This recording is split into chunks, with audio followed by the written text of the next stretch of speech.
안녕하세요. 뉴스 속 날씨 이세나입니다. 지난해 한반도에서는 지진 관측 이래 가장 많은 지진이 발생했습니다. 동일본 대지진의 여파 때문이라는 분석인데요. 학계에서는 서해에 대규모 활성단층이 생겨서 큰 지진이 일어날 수 있다는 주장이 처음으로 제기됐습니다. 전문가 연결해서 자세한 내용 알아보겠습니다. 연세대 지구시스템과학과 홍태경 교수 전화 연결돼 있습니다. 교수님 안녕하십니까? 네, 안녕하세요. 네, 일단 지난해 지진이 얼마나 일어났고 그중에 큰 지진은 몇 번이나 있었는지 알려주시죠. 네, 지난 한 해 규모 2 이상이 전체 93번 발생했는데요. 네.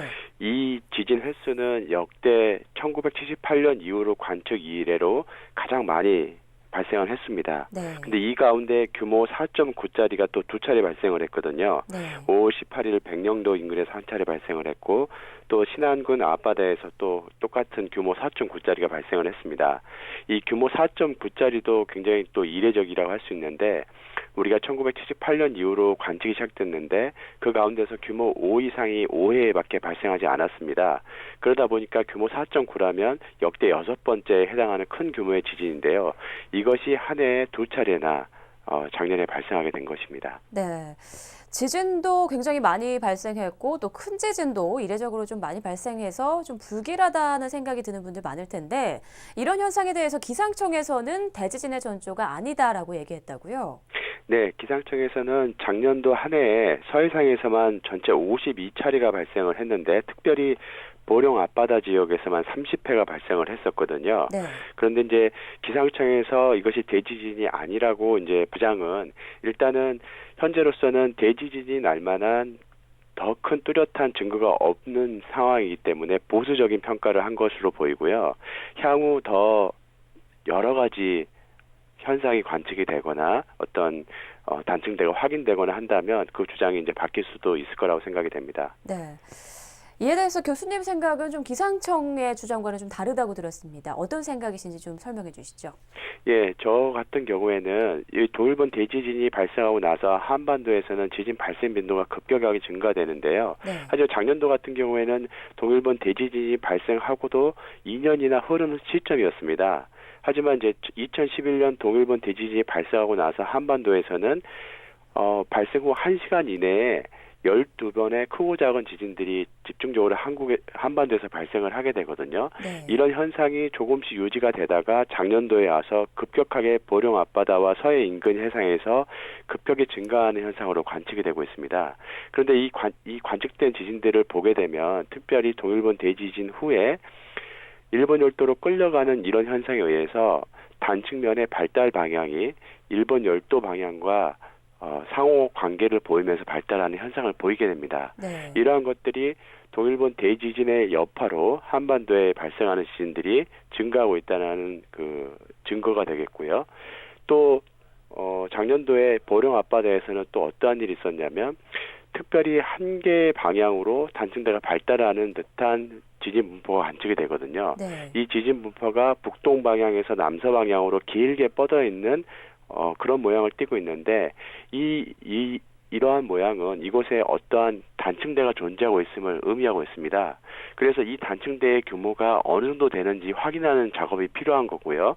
그 다음에 이 단층대가 시간에 따라서 점점점 확장해 나가는 방향으로 이 지진 분포가 이루어지는 걸로 봐서 향후 더 큰 단층 형태로 발달해 갈 수 있음을 의미를 하고 있거든요. 네. 하지만 이런 단층이 향후에 얼마만큼의 큰 지진으로 이루어질지는 보다 면밀한 분석이 필요한 상황입니다. 그래서 현재로서는 앞으로 대지진이 일어난다라고 확언할 수는 없지만 그 가능성을 완전히 배제할 수 없는 상황입니다. 말씀하신 것처럼 좀 정밀한 진단이 필요한 시점이라는 생각이 드는데요. 앞으로 좀 어떤 조사가 이루어져야 한다고 생각을 하시나요? 네, 서해 지역 같은 경우에 특별히 관심을 가져야 되는데요. 네. 이 지진들이 서해상 전역에 산계된 형태로 분포하는 것이 아니라 특정 지역에 집중적으로 발생하고 있다는 특징을 보이고 있습니다. 이것은 이 지역에 많은 응력이 쌓이고 있고 이 응력에 의해서 이곳의 단층대가 움직이고 있음을 의미하고 있습니다.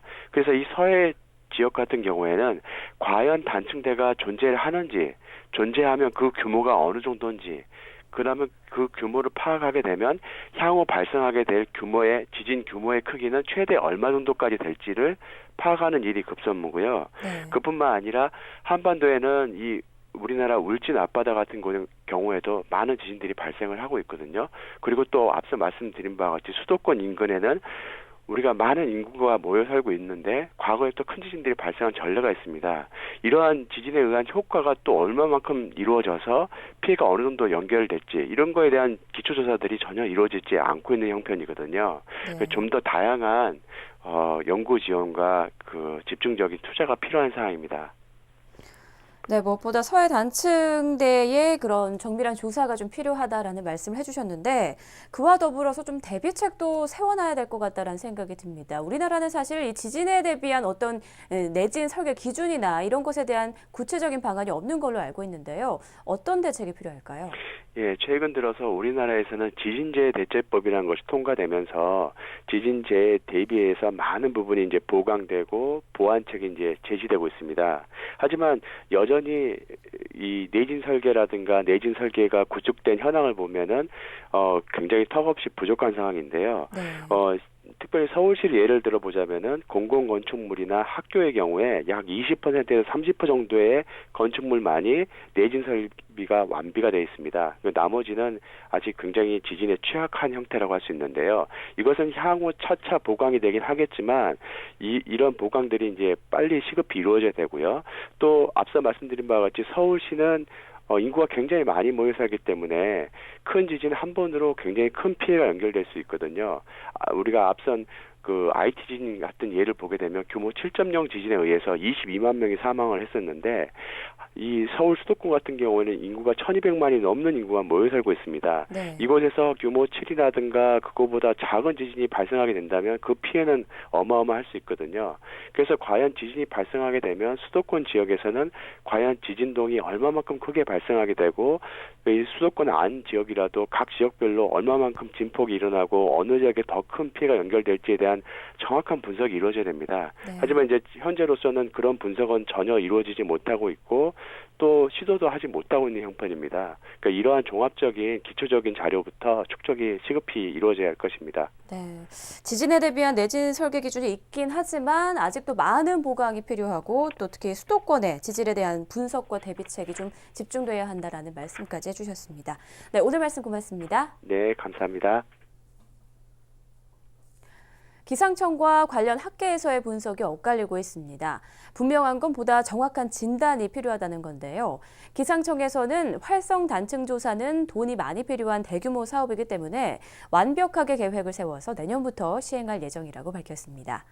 큰 지진이 반드시 일어난다고 단정할 수는 없지만 이례적인 현상들이 자주 일어나고 있다는 점에서 좀 더 깊은 정부 차원의 관심이 필요해 보입니다. 뉴스 속 날씨 오늘 준비한 내용은 여기까지입니다. 시청해주신 여러분 고맙습니다.